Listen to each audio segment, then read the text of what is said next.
Tonight, jail cell doors are swinging open across the state. Our prisons are so overcrowded, the courts are stepping in and letting criminals go free.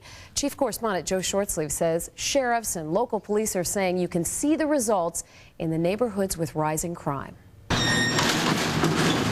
Prisoners are walking out of the Worcester County Jail early. Hundreds of criminals getting a free pass, and some are laughing about it. So if you're dealing drugs, you're thinking, well, maybe I won't have to do the time, I'll take the chance. Yeah, maybe I'll go to a drug program, they'll kick me out sooner or later. So why not do it? Yeah. And there's nothing Worcester County Sheriff Guy Glotis can do about it. He says for years, politicians on Beacon Hill have not been listening, and the alarm bells are blaring. But it's only a matter of time before some jail across the Commonwealth or in some other county is forced to release an inmate that shouldn't be released, that goes and commits a very dangerous and heinous crime. How bad is it?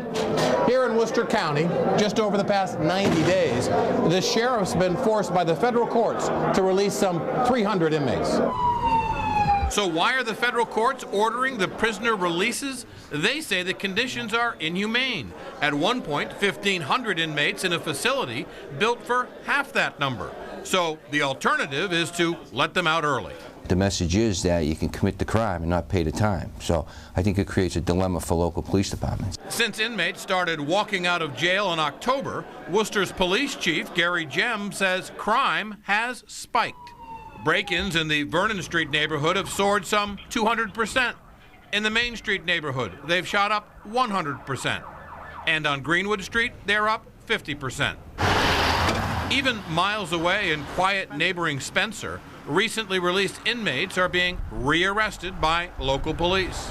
From a standpoint of a local police chief, I pretty much feel that my hands are tied. And around the state, the same story. At the Middlesex County Jail in Cambridge, overcrowding is so bad, inmates now sleep in the workout room.